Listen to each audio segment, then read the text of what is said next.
That wasn't supposed to be the one. I don't know why it started jumping into that, but I think that's an apt way to describe what's happened with this season for SDSU. That yes, was it not is. supposed to happen. Yep, that is. And so everybody, welcome to the late night with the Borg show here after the USD game. I should probably call it therapy at this point. I always wanted to do this though. Dun dun dun dun dun dun dun dun.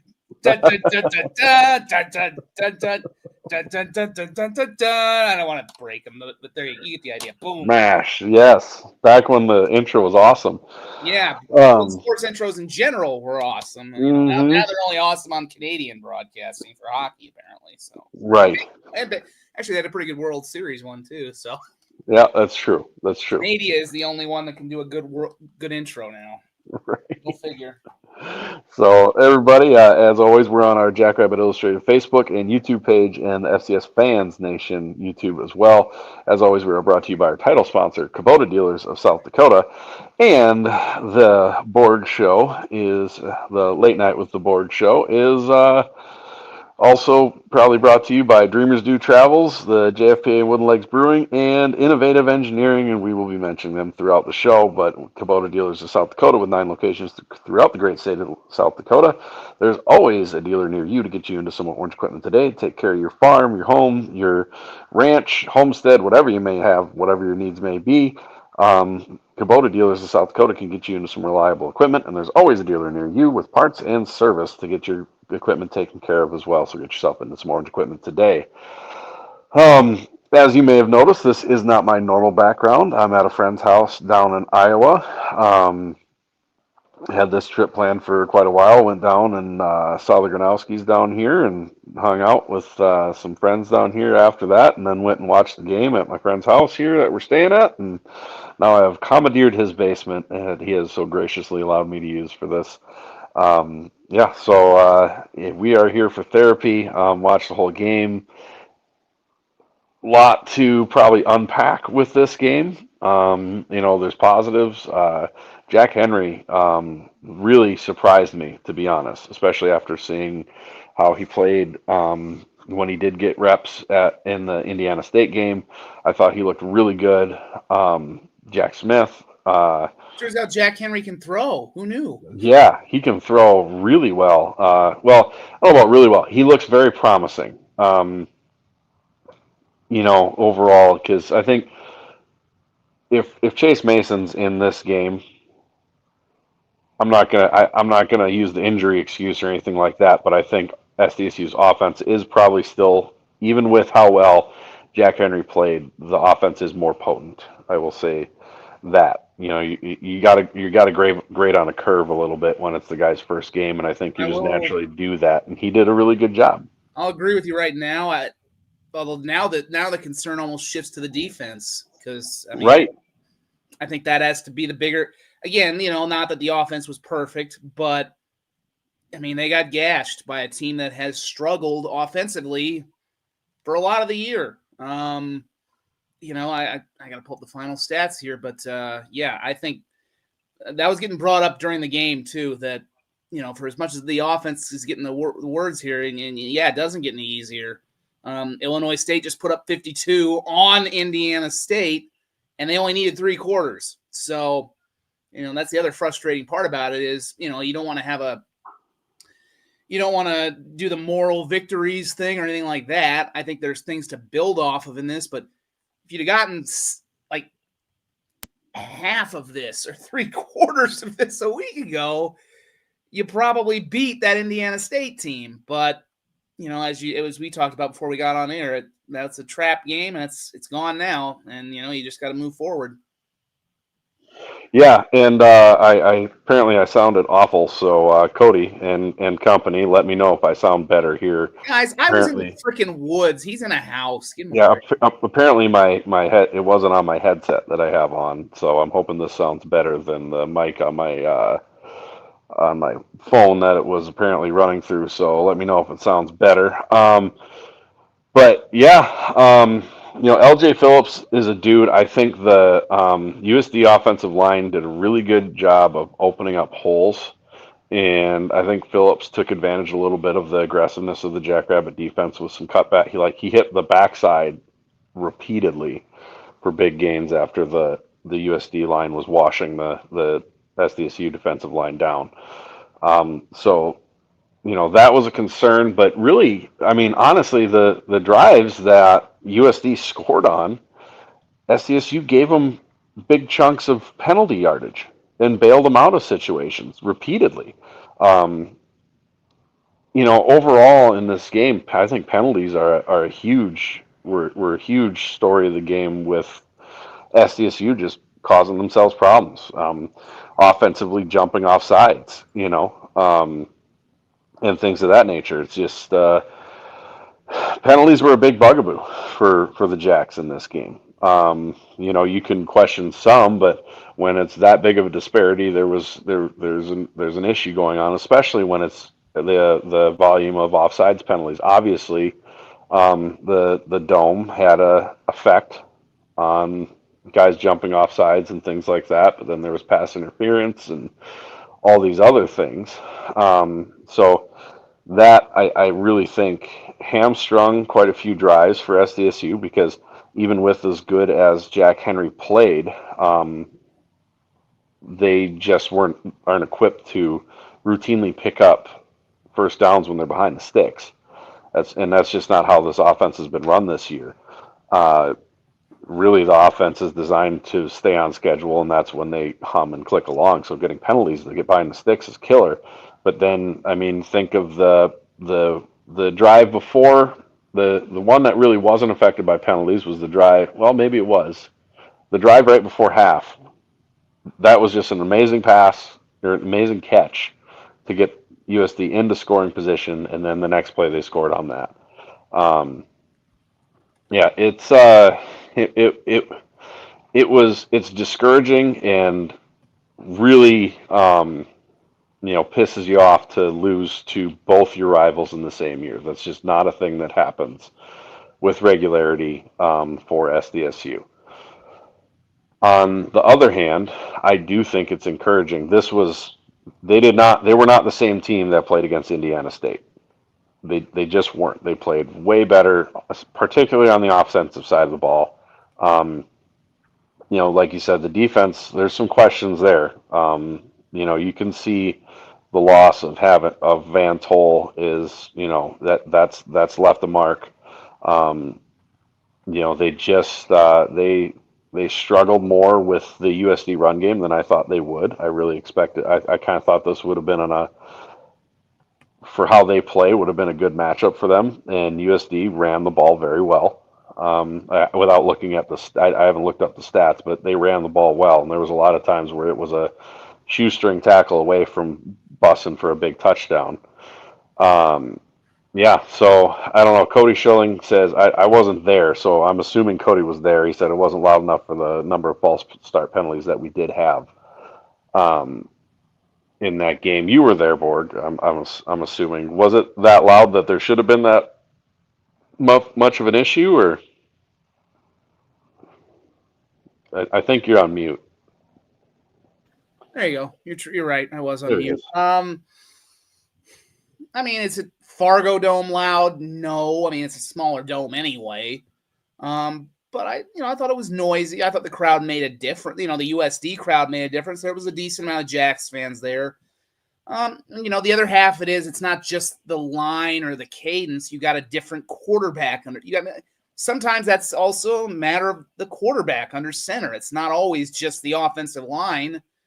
I mean, it's just there's a lot of moving parts on an offensive line and an offense like that. So some of those false starts could have been just miscommunications between the quarterback and his lineman. Just not getting things right. On TV, it looked like some of them, the ball just was snapped late. Yeah, I mean, the whole. I mean, that's one thing that kind of flew under the radar. And I also do want to mention, by the way, we said this a lot, but be sure to check out Sioux Falls Live, Midwest Sports Plus. I actually did their post game thing as well with Matt Zimmer, John Gaskins, and Marcus Traxler. So we got some more analysis up there, and we should have some highlights there soon, eventually, maybe tomorrow. I don't know if you're going to want to watch them if you're a Jackrabbit fan. There were some good highlights for SDSU nonetheless. I'm not going to watch. I'm telling you right now, I'm not going to watch them. The first half was worth watching. The second half, not so much. But the penalties, and I know there were some fans who weren't too happy with the penalties. The penalties were, I can't really say that there might have been one or two calls where you could say, "Oh, what was it?" But there were some genuine late hits in there that I remember a week ago, USD was making some kind of.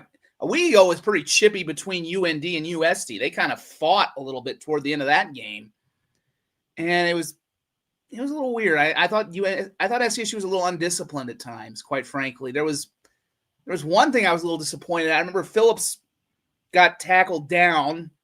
Somebody goes in there to reach the hand in to pull him up, and then they pulled it out. And I'm like,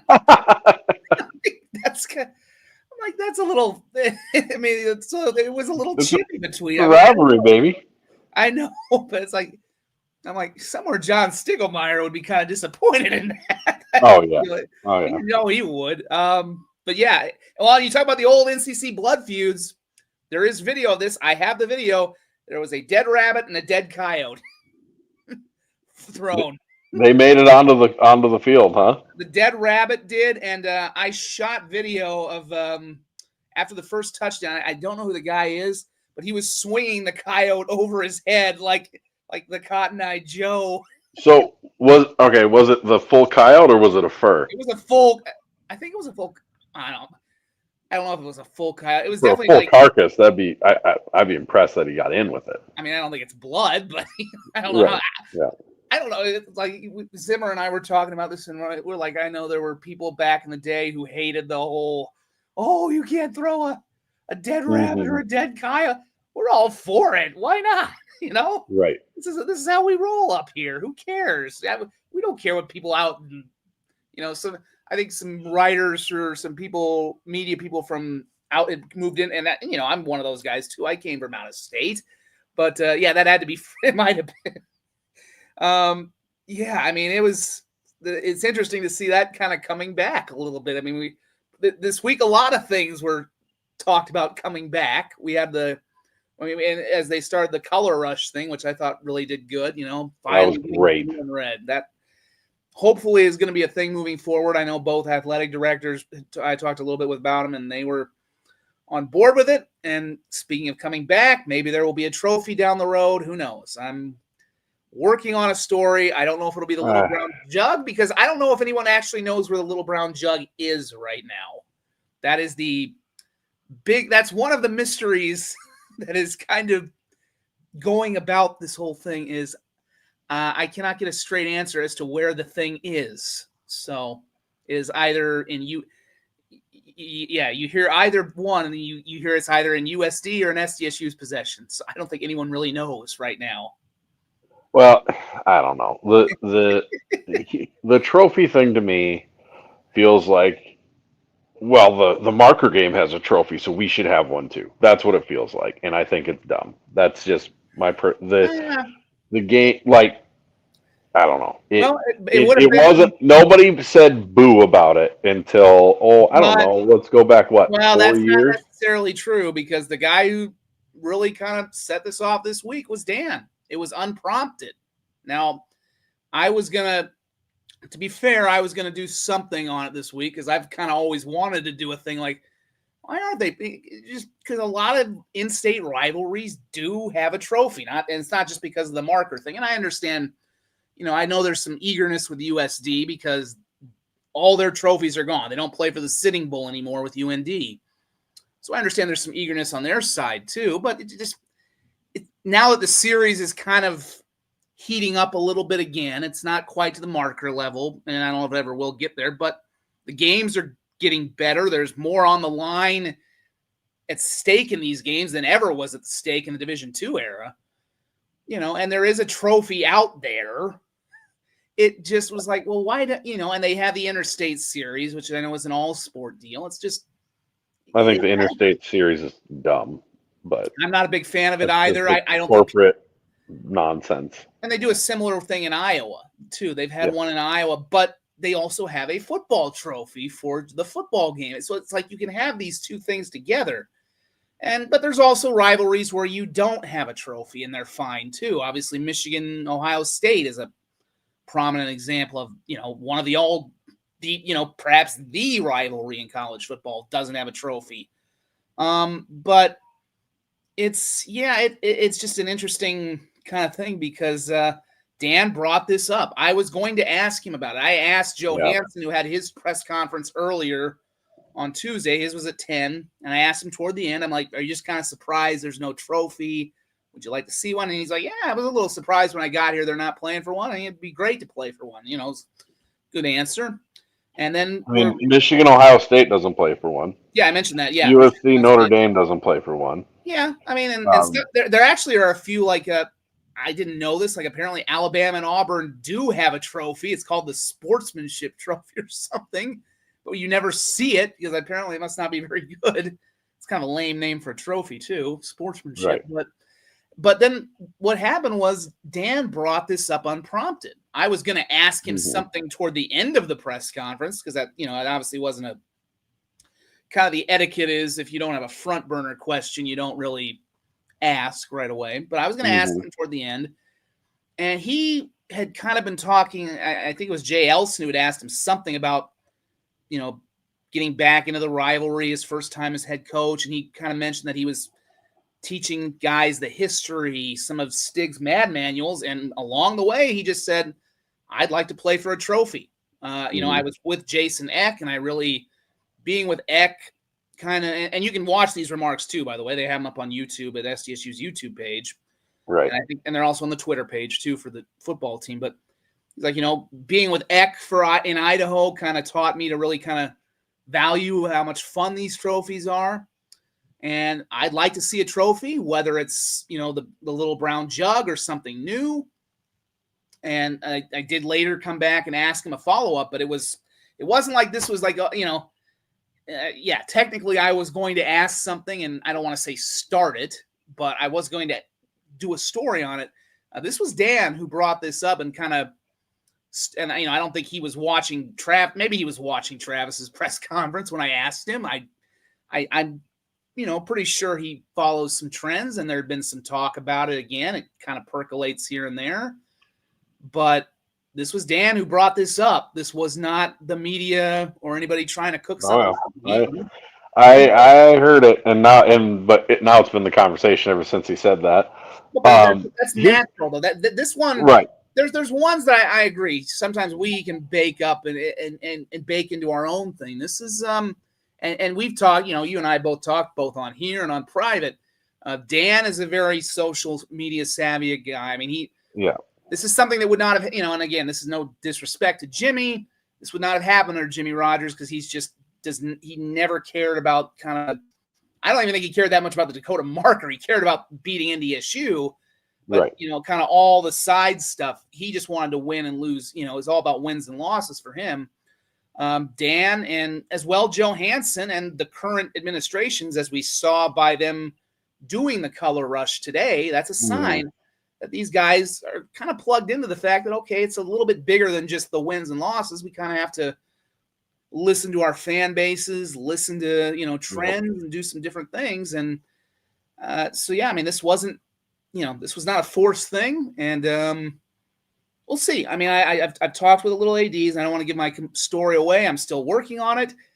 I'm still trying to find the little brown jug because that's part of the fun with this thing. Whether it ever actually got back in or not, I don't know. But part of the legend, if there is a legend of this thing, is that it seems to periodically get lost. And I'm genuinely kind of at a loss for words right now, no pun intended, about this thing. It's just kind of weird that you'd think it would have ended up like in a historical society or just in some museums. And at this point, I'm starting to think it's just sitting under a pile of jock straps in somebody's equipment room right now in Vermilion or Brookings. I don't know. So,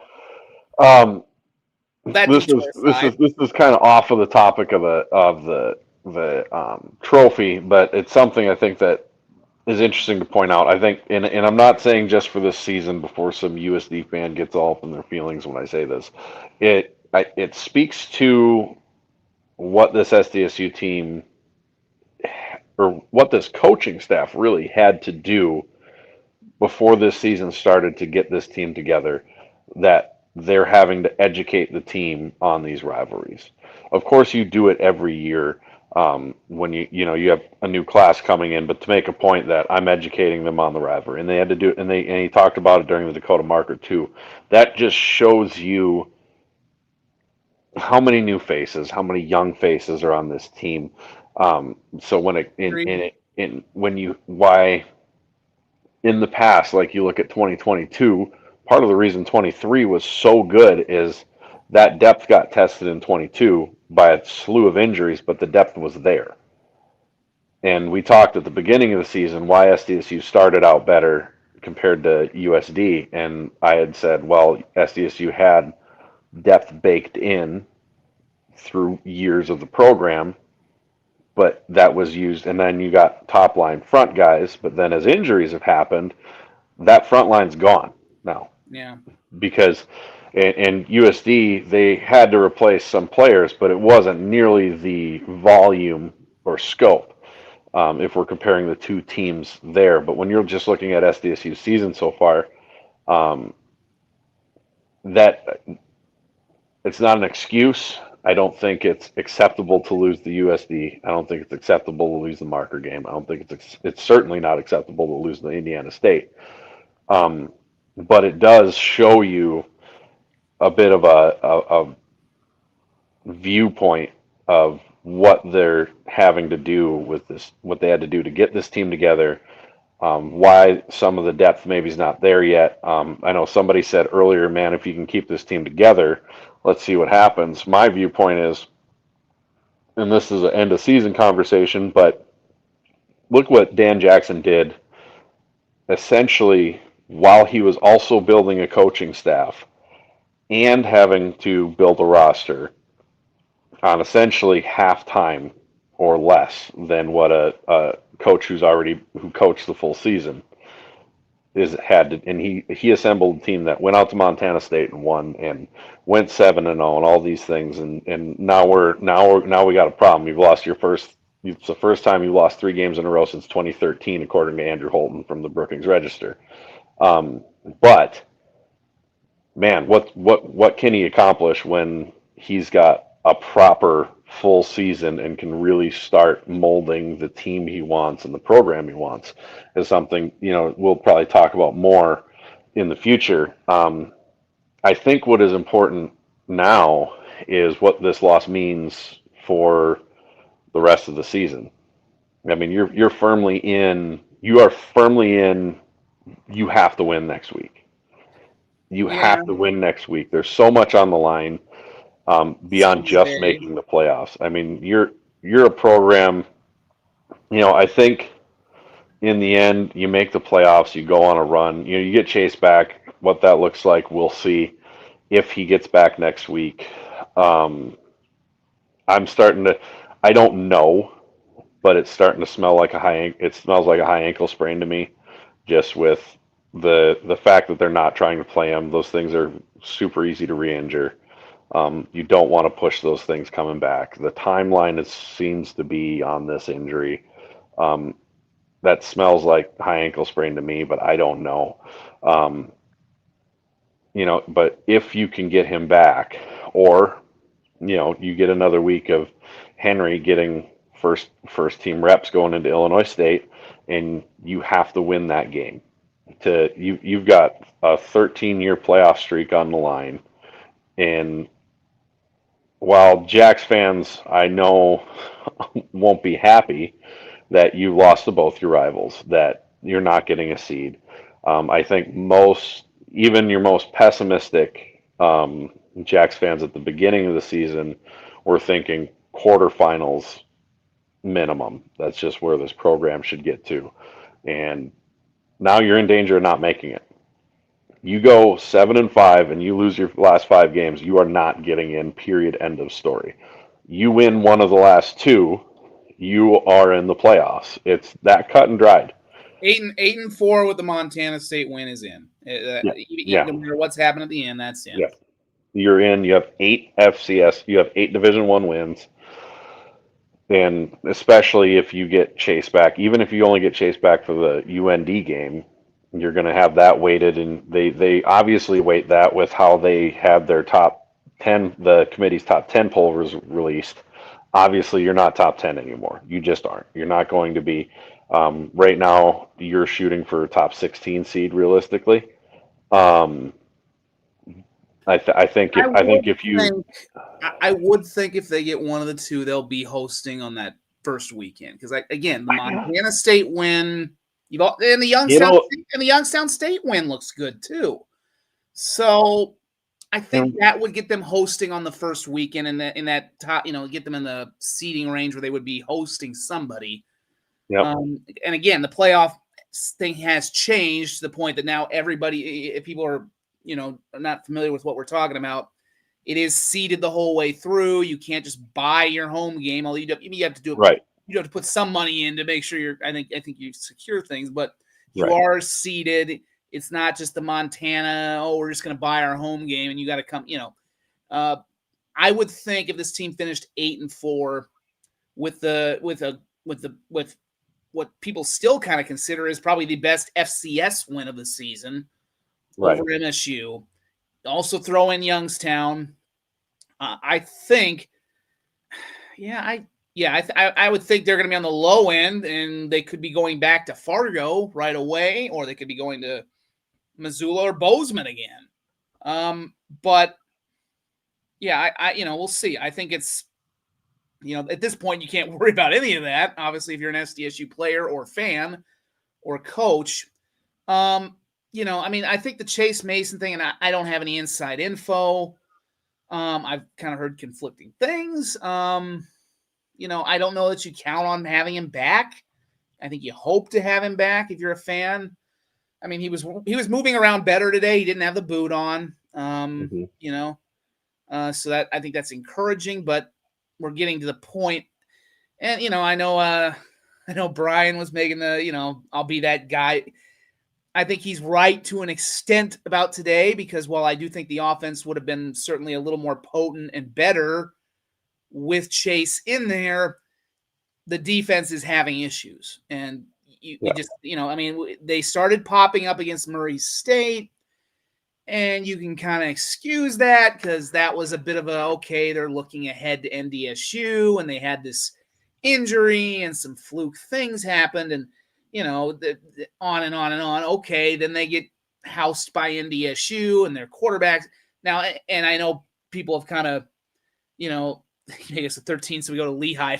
Sure, I have the power. I am the. Let's hope we're doing a bracketology show here in a few weeks.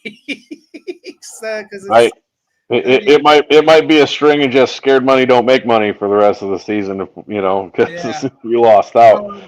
I think the point I was making just with that is, NDSU, and I know that people who say, oh, if we'd had the quarterback it would have made a little bit of a difference in that game to not have your defense on the field for the whole game, especially against a team whose primary offense is grinding you down, getting the ball back after a quick stop, and then grinding you down and basically controlling the clock. So I think it would have made a difference.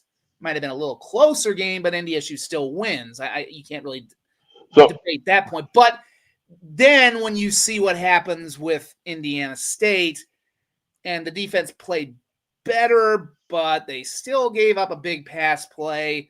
And today they were gashed by the run. And today they're kind of gashed all around, really. Right. They got a little bit of pressure on. They got a couple of sacks on Bauman, but for the most part, he had plenty of time. There were only really 2 pressure situations. Aiden Bauman, that was his best game of the year. You think about the 2 games, not best game of the year. You think about the 2 other games he's played against South Dakota State. Obviously not really fair to compare 2023 because that's the generational team, but how, even last year, how much pressure was he constantly under in those 2 games? And, that really wasn't there today. He had time and he made some big throws. This is more the LJ Phillips game, but They didn't turn the ball over once. Mm-hmm. I mean, at some point, yeah, I think Chase makes a difference, but does he make the difference in your defense stopping their offense? I don't see it. Maybe they get, they certainly maybe score another touchdown. But the way that they are getting gashed right now, and today it wasn't so much the pass. I mean, again, they hit some big passes, but it's really the run. And again, Van Tol's out. They've had Kirschenman out for a while. They're thin in other areas. The defensive line, somebody made a good observation too, that even though they did have some different guys, I saw Jay Syfor, shout out to Howard, who's going back to the state title game too. My wife's family's pretty happy about that. But there's the more and more you remember the fact they used to change the lines so much that on the defensive line it looked like a hockey line change. Now these days you see Ripperda and Claiborne, and I'm trying to think of who the other guy is. You really only see three guys out there. You see those three logging a lot of time, and that has to be wearing on them. Well, couple things. Gosh, first off, I want to thank. I'm going to thank one of our sponsors, Dreamers Do Travel, with Amy Dix at Dreamers Do Travel. If you've got any sort of trip coming up this winter, fall, next summer, whatever, you've got long-term plans and a dream vacation, reach out to Amy Dix at Dreamers Do Travel. She'll get you hooked up and take all the stress out of organizing a vacation. She'll get you great discounts, get everything set up. They really are great at doing Disney vacations, but they can do all-inclusives. They can do cruises, anything you can dream of. Go to Amy Dix at Dreamers Do Travel. She will get you set up and taken care of for that sort of thing. She does a great job down there. So reach out to her and get your travel taken care of. There was a comment back here I wanted to address, but now I can't find it, which is killing me. Well, I'll make another point too. Yeah, go ahead. Here's the point. When we talk about injuries and we're talking about players they don't have and whatever, and people go, "Oh, that's an excuse. That's an excuse." There is no excuse. You are what you are, and right now you are 7-3. You've lost 3 in a row. It doesn't matter. But you want to ask me why? You want me to make up shit and just lie and go, "Oh, well, this isn't working," and not address the reality of the situation? Then I can't help you. I'm going to address what I see, and it has an impact. When Curtis Riggs is talking about they've got good players, but you're lacking your big impact guys, that matters. When we talk about this and we can say, well, maybe and like I said, this is why I said I don't know that you can say that SDSU wins for sure, but their offense would be more potent. They only gave Henry, 4 pass attempts in the first half before that last drive, when you had to, because it's 2 minutes with there's 37 seconds left. And if you're doing that, then the defense is definitely selling out on the run.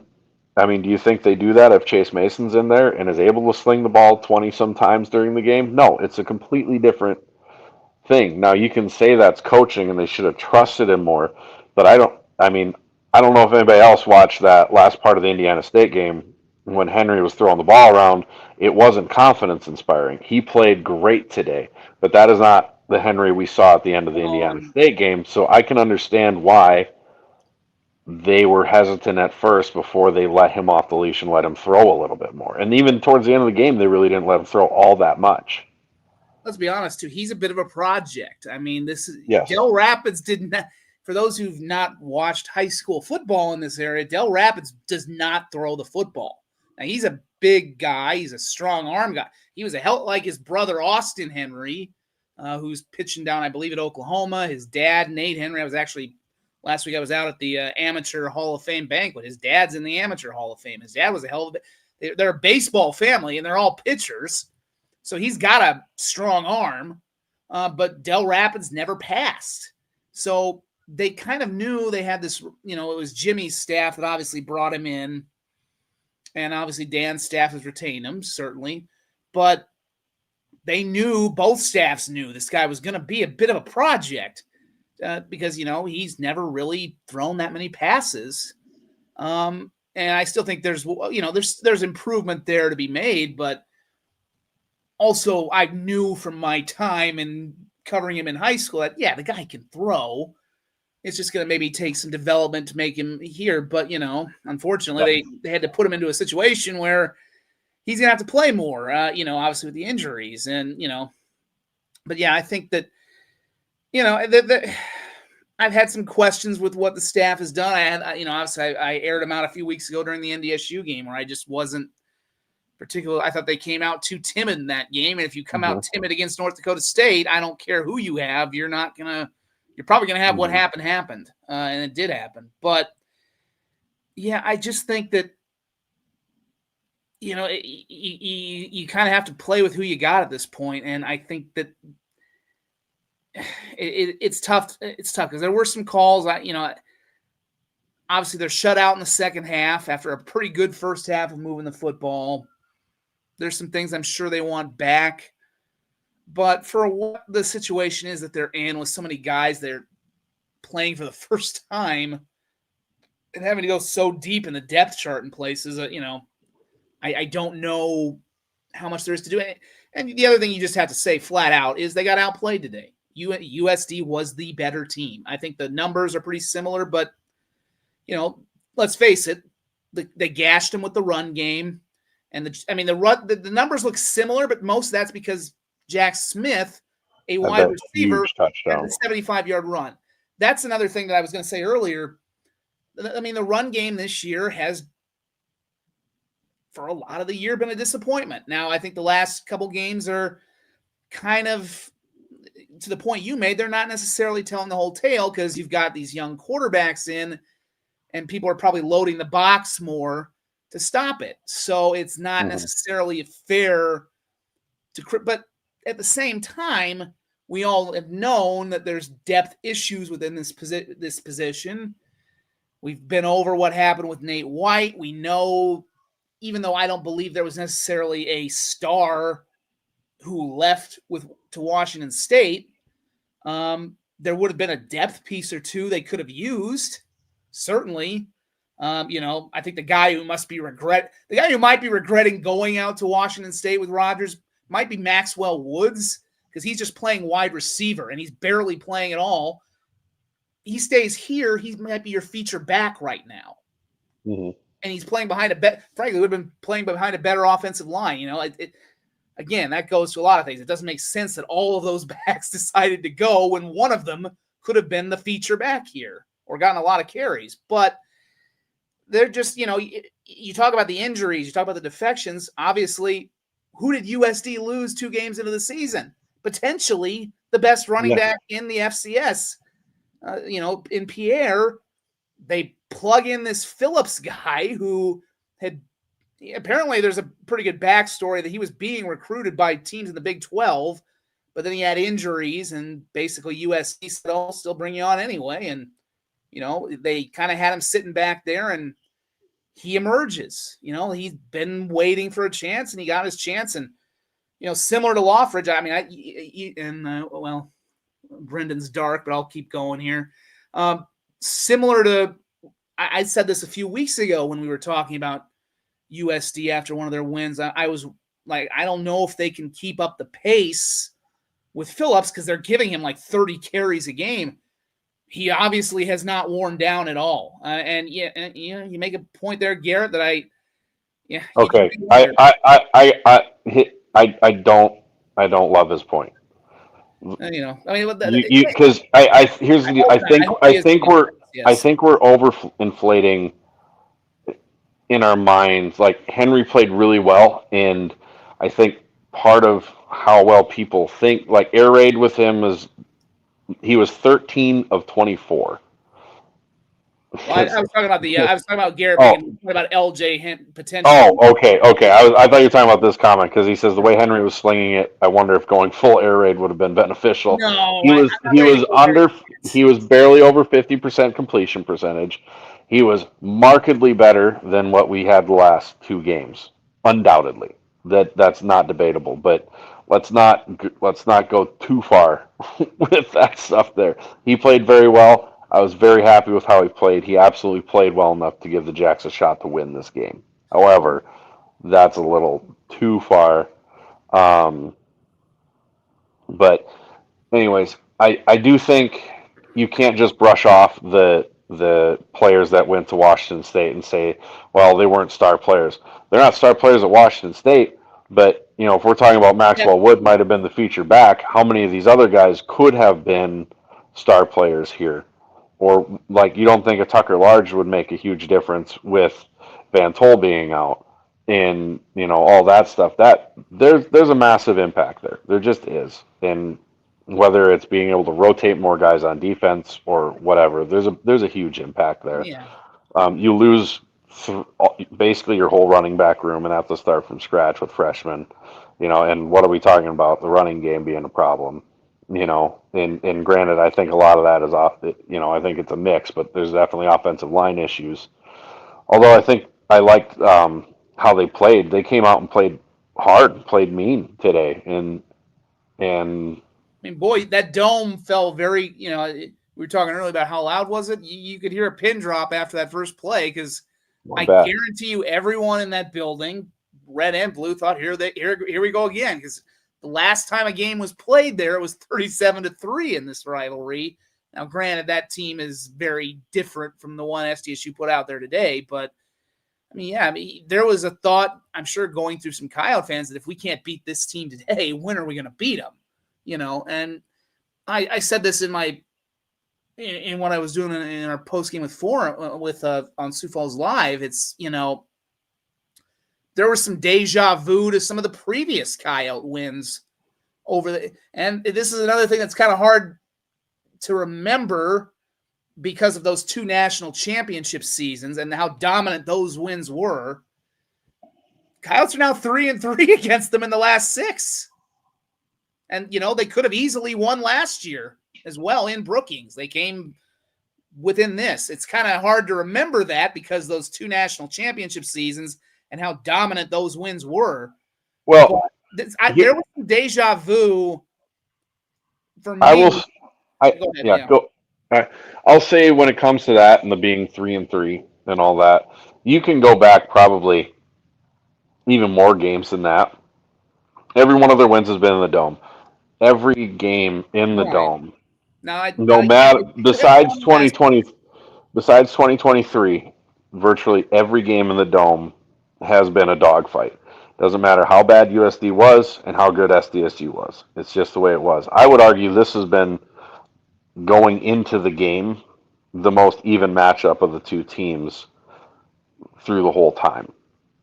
And so I'm saying that there's a lot of games in the dome that could have flipped the other way.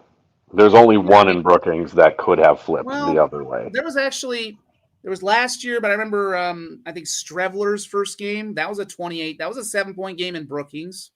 That was a non-playoff team. Yeah. So that was a game that went the whole way. And so it's really those two.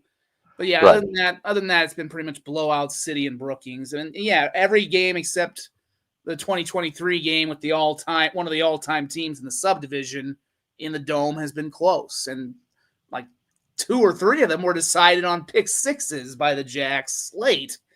But there was kind of some deja vu for me with the previous Coyote wins in this building. Because you go back to 2019, you've got a third-string quarterback starting for a banged-up team against a veteran, on USD's senior day against a veteran quarterback. That was Austin Simmons. Now you have Bauman, obviously. So there's some of those things in play. And for the record, Henry played better in my eyes than Keaton Heide did that day. I'm not trying to bag on Keaton, but I think just Henry did.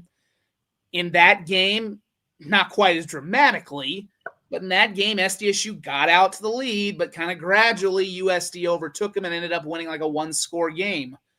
And then the other thing that reminded me, and of course we all know what the main memory of 2021 was, but also in that game, people kind of forget that the running back for USD who wore number 24, Nate Thomas, he had a pretty good little game against him. He had like 90 yards, and he had a touchdown run where he kind of bounced off.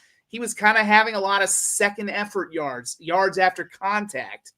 And obviously the guy who wore 24 today was even better than Nate Thomas in 2021, but it was very similar in that, you know, Dan Jackson said this in the post game, and I was at both press conferences post game.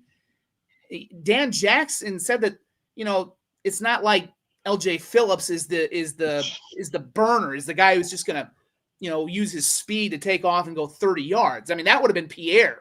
Now, this team had Pierre and Phillips.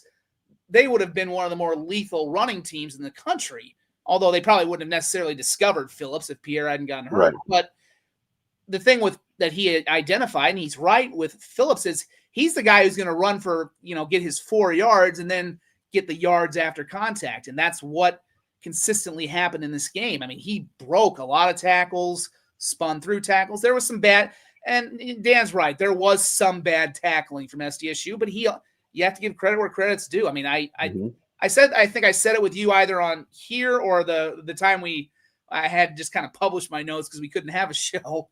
I said the guy is a bowling ball, and you know, I think Jackrabbit fans who hadn't seen much of them saw that today. It wasn't. Yes, the defense is having issues, but you have to also give him credit. I think he's one of the better true running backs they've faced all year. So you mean to tell me SDSU showed up for the post-game press conference even though they lost? Yeah. They didn't tell you ahead of time that we're not going to show up if we lose. We won't be there, but we'll be there if we win. Fair They point. didn't do that. Fair point. No, they were the first. They were the first ones in the press conference. First ones, you know. That'd be like going out of your way to hide a bald spot or something. Oh, come on. That one's a little below the belt. Come on. Is it? The bald spot? Come on. You know. Oh, man. That. One thing I want to point out. Wow. People keep saying Illinois State looks so good. Oh, you bet UND, look at what they did today. Not a single mother lover was saying that last week. They were saying UND lost to USD. They're going to get destroyed in Fargo. I picked NDSU to cover 14.5 points. Sorry, not in Fargo, in Grand Forks. I picked NDSU to cover the 14.5.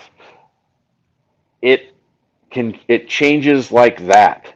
I mean, you were talking about deja vu. That was a replay of the 2021 game. Good Lord. Right. And, you know, so Montana almost lost to Eastern Washington today. You could argue they lost because the Eastern Washington quarterback fumbled the snap to spike the ball inside the 10-yard line with, I think it was 9 seconds left or something. It is just win time. This stuff turns on a dime. I mean, I know everybody's frustrated and mad, but you can't tell me that this team in this game had the same effort or looked the same as the team from last week, even. No, if this team had showed up last week, they waste Indiana State. That's my opinion. You know, I mean, I respect the Indiana State fans who might be up at this hour. I never see. I get to meet in Indiana. Well, I guess Jackson Rentschler. We have more Murray State fans comment on our stuff than Indiana State fans, so I'm not like super worried about a Trees fan jumping on here and being mad. But you know, and UND's look very good. UND right now, and this is gonna kill.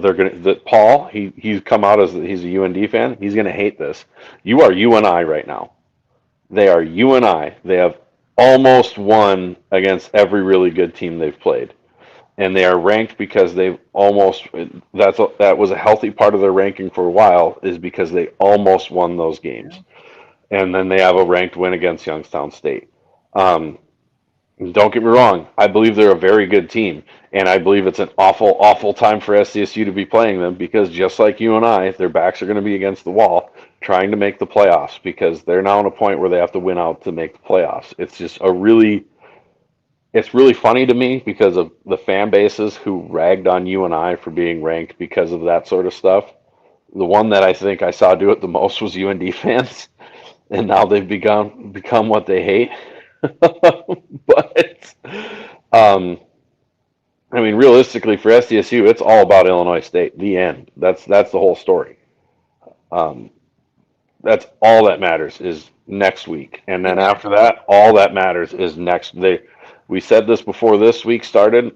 SDSU is not in a well. If we win out, this can happen, or if this or if we win the next two, this will happen.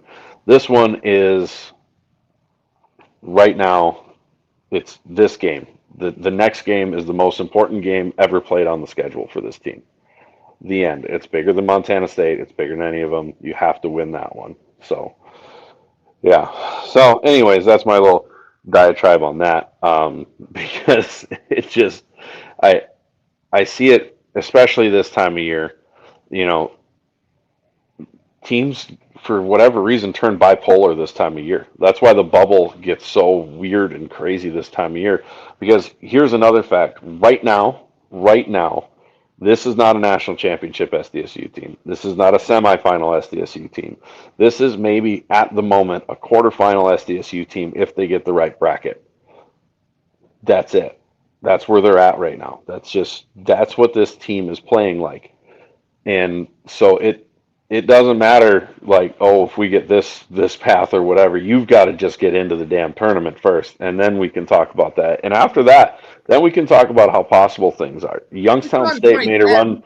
Youngstown State made a run to the Natty in similar fashion. I'm pretty sure if I remember right, they got healthy when the playoffs came around and made a long run, and they got the bracket to fall the right way for them. But it's possible. But right now, it's just getting into the playoffs.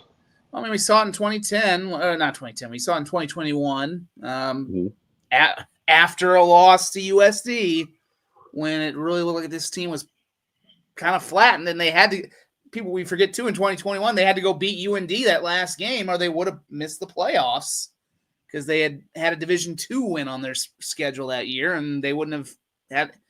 So, yeah, I mean, and I know people are asking about, well, what about the injured players other than Chase? And, my suggestion is, when it comes to Groski, Van Tol, you can hope, but I would just mentally be ready for them not to be back. I'm like, maybe you get to Nashville and they, Right. so we'll see what happens if they get to Nashville after a 2-month run, maybe things happen. But, with Chase, like I said, he was moving around better. Chase Mason, I just so people aren't confusing that somebody thought Chase plays defense. I'm like, well, there is a Chase who plays defense. Chase Van Tol, he's out. Yeah, he's pretty good too, by the way. He's really good, and they're missing him. Yeah, and they missed him today a lot, and last week too, quite frankly. But I think that just I wouldn't be. Can't say anything definitive, but I just wouldn't be planning on all these guys being back. I mean, that would be lovely. No. I mean, that'd be great if you could get them all healthy. Unrealistic. Because look, Jack Smith today was. I mean, I'm still, again, if there's some criticism you can maybe levy at the coaching staff. I don't know why some of these guys weren't playing more when they were healthy. Maybe it was just getting people their touches. Like, I know Matt Zimmer been tweeting out that coaches have been saying Jack Smith might be the best player on the team right now. And you saw that. I mean, he made, not just the 75-yard run, because that play to me was, that was a great run by him, but, I don't think there was it wasn't some crazy trick play. I mean, SDSU blocked it up well and USD didn't get to it. I mean, he had a pretty free lane. Now he had to run. That was just a quick toss. Yeah. I mean, but what happened the next series when Henry kind of threw one over the top and he put one out, Henry took too many jacks. You got the jacks on the jacks. Yep, right. And they, ironically, they probably helped too. They both played state championship games in the Dakota Dome and won state championship games with Del Rapids and Lincoln in that dome. So they were probably pretty comfortable playing in that facility, more so than even some of the Coyotes who were getting. You mentioned the Jacks who are getting new to this rivalry. There's a lot of Coyotes who were introduced to this as well. So, well, 99% of their roster is not from South Dakota. Yeah, anyway, it tends to be that way anyway. But 92% technically, they have 8. With all the transfer, I mean, they've had their share of transfers too. So you've got a lot of guys who are getting their first year exposure to this one way or the other. But yeah, I mean, so I think you had two players who were extremely comfortable. But I mean, yeah, it's just kind of one of those things at this point. I wouldn't necessarily count on a whole lot. It'd be great to have Jack Smith and Lofton Ogroski and Alex Bullock. Now that you've seen Smith, what Smith can do, boy, you think it would be such a more dangerous offense if you could combine him with Ogroski and Bullock and these. But I just, it's not necessarily. It may not be realistic to assume these guys are going to be back. Is what I would caution fans about. Maybe Mason. I think that, but.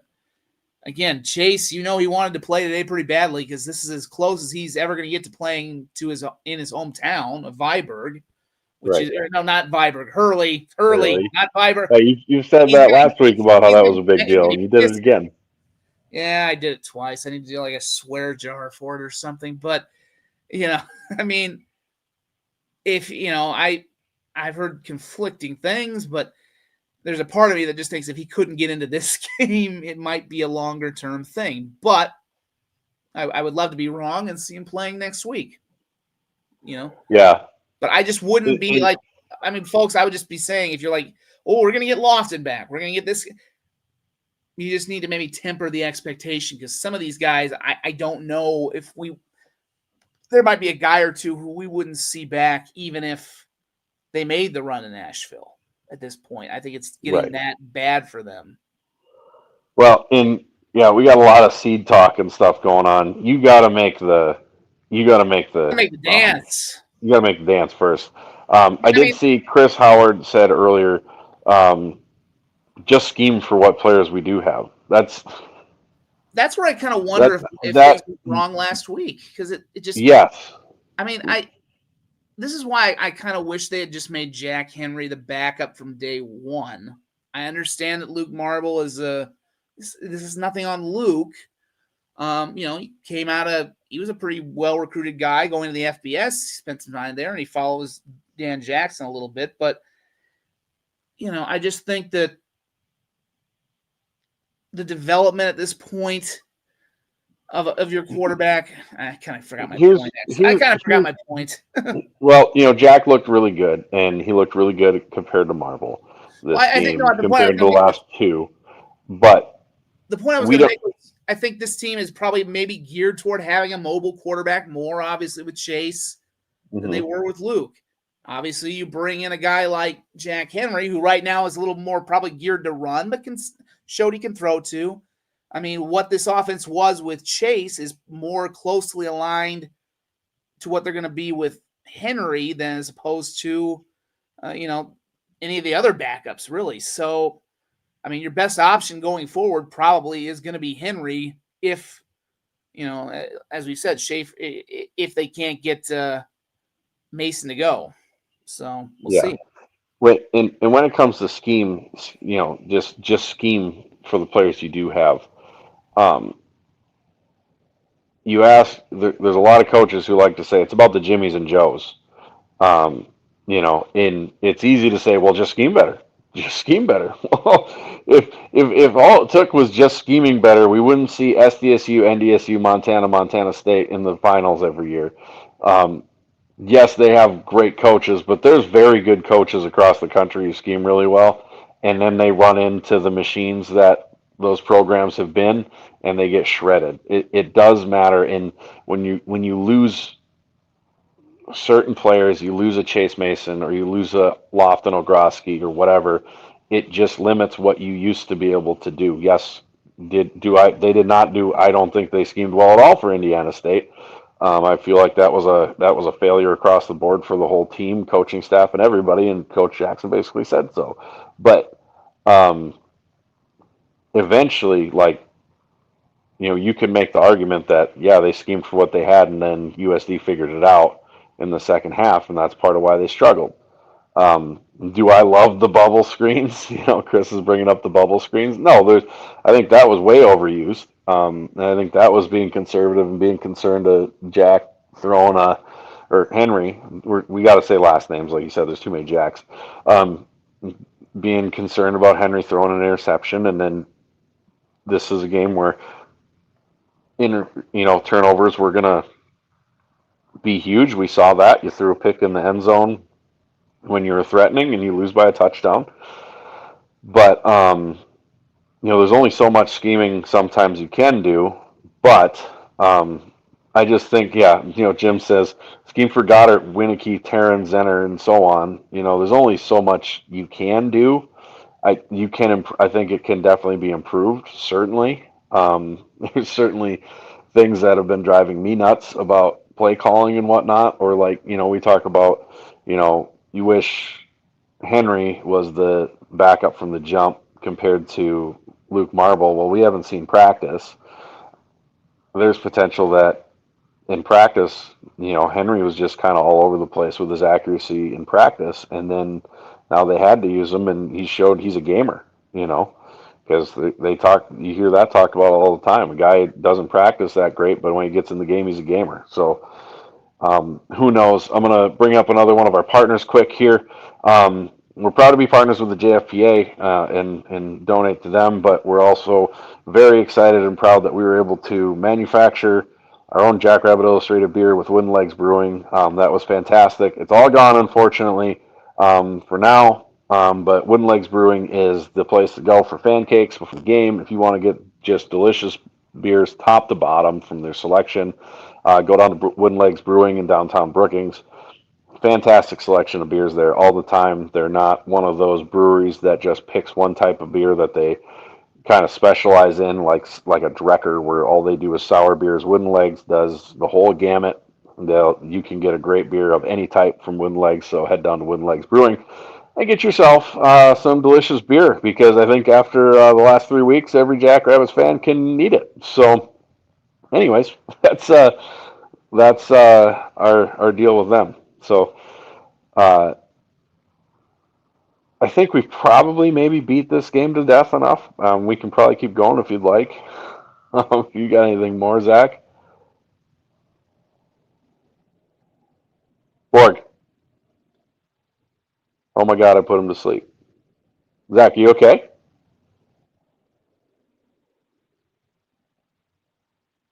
Well, he's live, so that's good.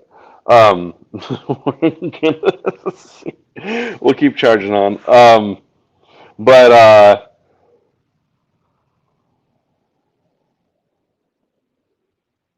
we're gonna keep rocking on here. So yeah, like Dan, I get it. There was a lot of there was a lot of head scratching, like run plays on 3rd and long, where you would think that's setting it up for 4th down, but with how horrific they've been on 4th down, um, yeah, I don't have an air horn. I'm on my phone, so I can't call him or nothing. um, anyways, we're gonna. What a time to be alive. Uh, anyways, yeah, that stuff drove me nuts. I think they kind of overused the bubble screen, um, but it worked really well for a while in the first half, and then USD figured it out. And what do you do? It happens. Yeah, yeah. Brian says some people owe me lots of it. We still got to look that up to verify exactly how much that is. Um, but anyways, unfortunately, with me being down in Iowa here, I was not able to watch nearly as much of the national picture as I would like. I know good friend Mr. Borg, or not Mr. Borg, Mr. Blue Bloods himself, Zach McKinnell, almost ended up having to go to Indiana State with whoever loses our picks challenge, because Mercer pulled it out of the fire to cover. That was a hell of a game between them and Western Carolina. There, yeah, oh, that's brutal. Zach says Borg turned into the SDSU offense in the second half. Um, Borg, are you with me now? No. So I'm not lying. We'll look it up, and we're gonna get you exactly what you're owed, Brian. And we gotta talk about the other one too as well. But anyways, uh, Next week, Illinois State. They looked. They were on fire today. They played really well. Um, Southern Illinois, humongous comeback for Youngstown State against Southern Illinois. That was crazy. Um, they uh, they were getting punched pretty hard by Southern Illinois to start that game. And then all of a sudden it got kind of closer at halftime. I think 28-14 or 21-14 at halftime, and then Youngstown State charges back to win that game. So that was a huge win for Youngstown State for their playoff potential. That sets up a nasty game for USD at Southern Illinois next week because Southern Illinois is going to be fighting for their lives. USD's obviously been in that mode for a while, so that's going to be a fun game to watch. Next week, for yeah, Borg says, or not Borg, McKinnell says Mercer had me stressing. Taryn Dickens should get the Walter Payton. He's the best player in the FCS. I know Payton is great, but Dickens is unbelievable. I've really got to sit down and just watch him because the rate that dude's playing at and his completions and everything's crazy. Um, just to see him play because that dude's a beast. I do think Mercer and Western Carolina are both good teams, despite how the SoCon played an out of conference. That was god awful, but they look really good now. Speaking of the out of conference for the SoCon um, Presbyterian loses today to God. Who'd they lose to? But it was not one of the powers of the Pioneer Conference. I'm blanking. I'm sure McKenna will help me out with this one. But yeah, that was crazy. Zach McKinnell pulls up that Dickens down some defenses for Western Carolina. In the 7 games, he's thrown for 2,752 yards, 33 touchdowns, and only 2 touchdowns. He had 551 yards and 7 touchdowns today. That is crazy. Davidson, Andrew Markham helped me out. Thanks, brother. Davidson beats Presby, so thank God. I better not have to hear about anybody for ranking them. If they stay in anybody's top 25, you lose your vote. Don't stop with the nonsense. We can stop with the nonsense finally. Thank God. Although my actual goal was for them to make the playoffs and just get pumped by whoever they played in the first round, this makes me equally happy. Monmouth, however, goes down and they get slapped by New Hampshire today. Remember that one? That's a huge one for shaking up the top 10. Yep, Paul gets your comment came in right after I started talking about that. But same deal. They're missing their really, really good quarterback. He is really, really good for Monmouth. So I would imagine if he's able to be coming back, then that's going to be taken in consideration by the committee. So that's going to be really interesting the way it goes. Buford Hornweasel says, is Harvard a lock for the top 8? Um, Boy, I think they got to have a real chance now with the way, top 10, top 8 teams are falling. I got to think they've got potential. They got to be close if they're not in there. Um, anyways, um, no one loses their vote in the stats because stats is a joke because of the fact of accountability. I couldn't agree more. Use Redshirt Sports where they actually show everybody's votes. So that way, even if someone has crazy, crazy votes, like some people even in that poll, you get to see what their vote is and try to hold them to a tone a little bit. I think that's really important. All your big polls in the FBS do it. Why can't Stats do it? If Stats isn't going to do it, then go and start using Redshirt Sports instead. I mean, Redshirt Sports has all the top guys on there. It has less SIDs. I think there's maybe one SID on there instead of a bunch of other people. So, use Redshirt Sports, in my opinion, for a poll. That's just me. It's still got the best voters in there, like Sam Herder and Zach McKinnell and FC and Kevin Marshall and all those guys. And I think the thing is, compared to some polls that only have a couple people in it, it is good to have a larger pool of voters so you get different viewpoints on how the seasons are going. You need some East Coast people on the voting deal because they're in it a little more, so it has that flair to it as well and all that. I think that's important to creating a good poll. Whether you agree with their opinion or not, I think that's irrelevant. Um, I think as long as they have a legitimate reason for however they're voting, you should respect however they're voting, even if you don't agree with it. I think that's important. So, um, yeah, Paul Tunk says if Lehigh can, why not Harvard? I think honestly the why not Harvard part is they'll have two less wins. They're gonna have two less Division One wins because they only played a 10-game schedule in a 12-game season. And I think going forwards, that's going to be something that the Ivy might rectify just because it's going to cost them. And so I think that might change a lot faster than it took for them to start accepting invites to the playoffs, because they're not going to like losing to non-Ivy schools in the playoffs and they're really not going to like having to go on the road a bunch because they have two less wins. So that's going to be interesting. Um, yeah, I think Deshaun Jackson, of all these, for lack of a better term, celebrity coaches, is the best one by far. I think he's better than Deion Sanders. I think he's better than any of these high profile former player coaches. For what he's done at Delaware State is nothing short of miraculous. Um, Delaware State is inarguably was the worst program besides Arkansas Pine Bluff. Maybe they were so bad for so long, and for him to jump in and turn that program around like he has is insane. Um, I honestly think he should win Coach of the Year because that's crazy. So, anyways, that's my little diatribe on that and the voting. I do think, Zach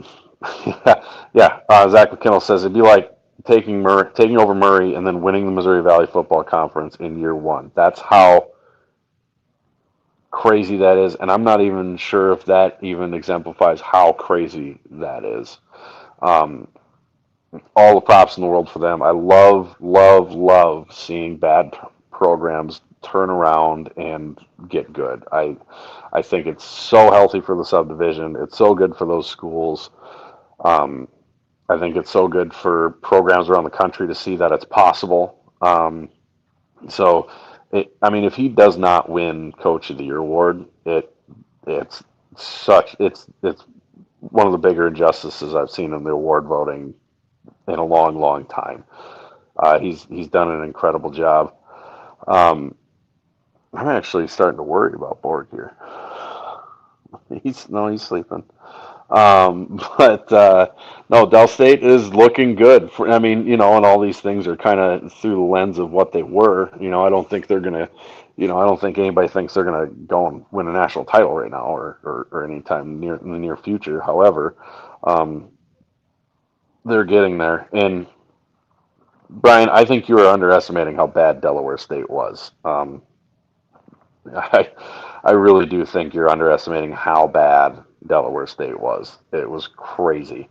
Um, yep, Mercer barely surviving. Brandon, we talked about that. That was an absolute shootout with Western Carolina. Um, but that was a wild game today. I know Davis won today pretty comfortably. I think did they play Idaho? I don't remember who they played. Going off the top of my head, I don't have my big computer screen where I can pull up these things and be dead on accurate. Yeah, Southern. I'm absolutely baffled. I have to take a lot of things back. Great. Austin brings up Stephen F.A. versus Lamar for essentially the SLC title game next Saturday. I am very much have to apologize to Lamar. I thought Southeastern Louisiana was going to destroy them, and they absolutely held them down. Um, it's crazy. I'm buffaloed. That should be a fun game between Stephen F. A. and Lamar because they're the two best defenses in the Southland Conference. So that's going to be a fun game. I hope for our good buddy the Rev's sake that Stephen F. Austin wins. You're going to want to tune into the Southland Sermon to get his takes on that upcoming game. That's going to be a big one. I got a feeling we will be picking that on Scared Money Don't Make Money. Yeah, okay, so I was right. Yeah, they played Idaho. A bunch of people in the comments saying Davis played Idaho, and they took care of business rather easily. But off the top of my head, those are probably your most notable results from the top 25. Montana State looks like a machine right now. They absolutely mollywopped whoever they played. I don't remember who they played, but they destroyed them. I know that, A, because I remember seeing the score, and B, because Ron Lowney has been making sure that we all know in the comments that Montana State destroyed them, is going to kill the Grizzlies. I would enjoy that. We'll see what happens. Weber. Oh, yeah, they played. I remember, yeah, I was looking at that, and my first thought was, man, I remember 3 years ago that would have been like a really big game, and everybody would have been talking about Montana State going to Weber and playing that game, and it would have been a big deal. And now Weber sucks, which is a shame because that was such a good program. Maybe they'll turn it back around. I hope they do. They had to go through a bunch of coach turnover and lost a lot of people and everything else. So, yeah. But beyond that, I'm going to thank everybody for joining us tonight. Oh, I got one more sponsor to go over for ourselves here. Innovative Engineering. Thank you so much for being our sponsor for two of our shows, Innovative Engineering. They can take care of all your HVAC and electrical plans you may need for commercial, your multi-household housing, your commercial buildings, anything like that. I apologize, guys. Usually I have this read and I can pull it up on my screen. I don't have it right now, but Innovative Engineering, they can take care of you. They are licensed in almost every state in the country. You actually probably have to like do something like in Hawaii or something for them not to be licensed to draw up your plans. So if you have any sort of apartment buildings or anything you're looking at putting up, or a commercial building that you need some HVAC and electrical professional design work done to get that building up and going, go to Innovative Engineering. They do a fantastic job. Their number one goal is their customer satisfaction. So talk to our friends at Innovative Engineering and thank them so much for doing for sponsoring our podcast. And everybody else, thank you for all of us, from all of us at Jackrabbit Illustrated. We do appreciate you guys tuning in. I cannot thank you guys enough for tuning in at 1 a.m. in the morning with me and Borg like this. It's been a tough season right now. Well, it was a great season. Now it's a tough season, and that pendulum can always swing back. The boys are going to need us at Dana J this week. It's going to be a big deal. So everybody show up for that. We will have all the coverage you may want this week. If you haven't already, please give us a like. Please give us a subscribe. If you're on Facebook, share it. We appreciate all those things. We can do that stuff. We really appreciate it. If you're listening on one of your podcasts, go ahead and give us a rating. Hopefully it's 5 stars. If it's not, give us one. Tell us to go, suck an egg. I don't care. But we appreciate everybody who watches and listens to us. And yeah, we might have, Jim Poppin says we might have another feelings show for the 18. So they'll be fun to listen to tomorrow night. But once again, oh, he's back. There he is. He's alive. He didn't die. I think I fell. Well, you were the one doing it last week. You fell asleep during like the most pivotal, one of the more pivotal shows. Now it's my turn to kind of. Did I fall asleep? Yes. Yeah. For long enough. Yeah, He's sorry. alive. I'm alive. I was just wrapping up here. I was kind of fading there. Yep, late night DJs. Well, it was my turn to you last week. My turn to fall asleep. But yeah, thanks for joining us, guys. Tough one for FCSU. We'll see if they can right the ship next week. And getting down to the most fun time of the year. It's going to be a little more a little more nail biting this year than it has been in the past for the Jacks. I do live. It's what happens when you're at the Dakota Dome all day, guys. Come on. That's right. And I got more of it. I got more of this to come. It's not going to be quite like it was in the in my previous venture, but I will be doing some high school football playoffs and championships as well because we got those coming up this week. So, but yeah, right. So busy. A lot of football still ahead. A lot to be played, and we'll see if the Jacks can right the ship. Yep, and that's just what the Dakota Dome does to you. It sucks your will to live right out of you all day. And then you just struggle on. That's 3 straight. Believe it or not, somehow, despite the fact this has not been their best season, that's now 3 straight top 10 teams that have gone in there and lost, going back to the NDSU game a year ago. Crazy. So it is as we've said this many times, and we were warning people even when they were struggling. Do not take that place for granted because weird things happen and things happen. Yep. All right, one last thing before we go. Was the Dakota Dome fly there? No, I didn't see Marty or Artie or his brother or sister. It's it was different. I didn't smell the chlorine because that pool's gone now. It's just there like go. Yep. Just a dark, empty hole, right? I'm sure there are Jackrabbit fans who will make a few other puns about that line as well. But I mean, if we're taking away anything, it's the fact that apparently the dead coyote and Jackrabbits are now back on the menu. We'll see if that continues into basketball season.